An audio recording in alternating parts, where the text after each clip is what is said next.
നിനക്ക് ഇപ്പോൾ എത്ര മൈലേജ് കിട്ടിയത്? എനിക്ക് നല്ല പുഷ് ചെയ്ത് ഓടിക്കുന്ന സമയത്ത്, അതായത് ഫുൾ സ്പോർട്ട് മോഡിൽ ഞാൻ മോഡൊന്നുമില്ല, നമ്മളങ്ങ് മോഡാകും, അറിയാമല്ലോ സ്പോർട്ട് മോഡിലോട്ട്.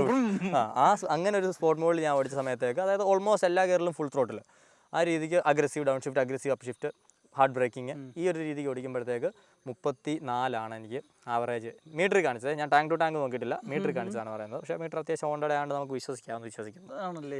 പിന്നെ അതിൻ്റെ സ്പോർട്സ് മോഡ്, അത് ഞാൻ ടൂറിംഗ് മോഡിലോട്ട് ഷിഫ്റ്റ് ചെയ്തു.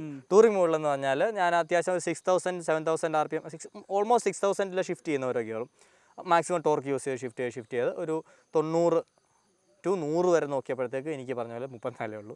അപ്പോൾ ഞാൻ വിചാരിച്ചെന്നാൽ അത്രയും പോകണ്ട, ഇച്ചിരി കുറച്ച് പിടിക്കുക. അപ്പോൾ അങ്ങനെ 80-90 പിടിച്ചപ്പോഴത്തേക്ക് എനിക്ക് 36 to 38 വരെയാണ് ആവറേജ് മൈലേജ് കാണിക്കുന്നത്.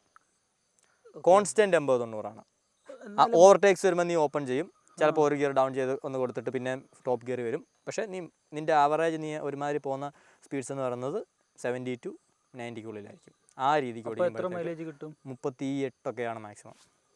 കമന്റ് ചെയ്യുക എത്ര മൈലേജ് കിട്ടുന്നുണ്ട്. അതെനിക്ക് കുറച്ച് സർപ്രൈസീവ് ആയിരുന്നു, കാരണം ഈ ഒരു എഞ്ചിന് ഞാൻ നല്ലപോലെ പ്രതീക്ഷിച്ചു. എല്ലാവരും പറയുന്നുണ്ട് ഭയങ്കര മൈലേജ് ഉണ്ട്, ഭയങ്കര കംഫർട്ടബിൾ ആണ്. പക്ഷേ മൈലേജ് എനിക്ക് കിട്ടിയത് എപ്പോഴാണെന്ന് ചോദിച്ചു കഴിഞ്ഞാൽ, ഞാൻ കമ്മ്യൂട്ടർ മോഡും കിട്ടും. അതായത് കമ്മ്യൂട്ടർ മോഡ് എന്ന് പറഞ്ഞാൽ 40 അല്ല, 50 to 70. അതിൽ നീ 50, 60, 65, 60, 65, 60, 65 ഇങ്ങനെ നിൽക്കുമല്ലോ. അതായത് നീ സിറ്റിയിൽ നമ്മൾ നോർമൽ കമ്മ്യൂട്ട് ചെയ്യുന്നത് 60, 65 നിൽക്കുമ്പോഴത്തേക്ക് 49.9 km/ലിറ്റർ.